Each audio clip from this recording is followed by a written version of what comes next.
Hari ini Ibu akan menjelaskan tentang lingkungan dan manusia. Coba ada yang tahu tidak apakah lingkungan itu? Kehidupan manusia tidak bisa dipisahkan dari lingkungan alam dan lingkungan sosial. Contohnya lingkungan rumah, lingkungan sekolah, lingkungan kelas, dan lingkungan keluarga.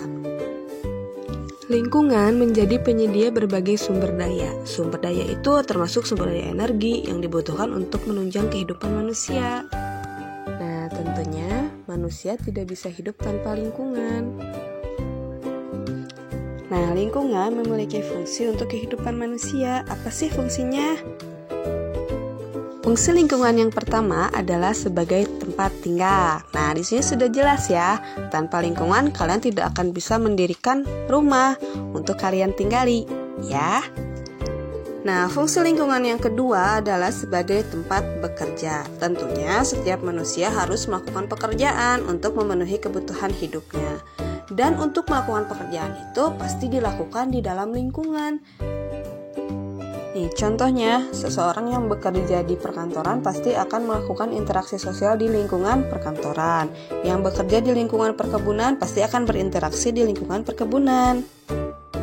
Fungsi lingkungan yang ketiga adalah tempat mencari makan. Nah, tentu untuk mendapatkan makanan ini pasti kita mendapatkan dari lingkungan.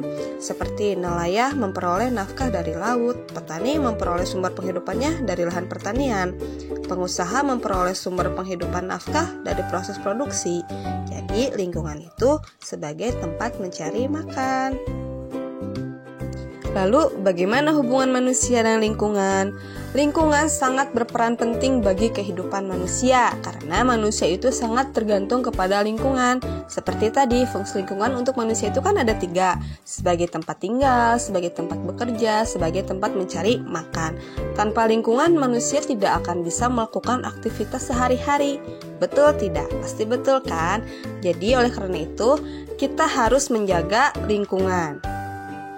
Lalu bagaimana cara menjaga lingkungan? Cara menjaga lingkungan bisa dengan membiasakan pola hidup bersih dan sehat, serta selalu membuang sampah pada tempatnya, rajin berolahraga, serta selalu mendaur ulang barang-barang yang sudah tidak terpakai agar tidak mencemari lingkungan. Oke?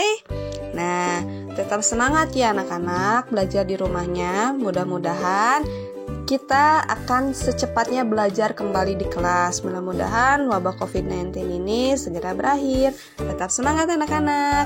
Mari kita selalu tersenyum dan selalu bahagia. Oke, selalu hidup sehat.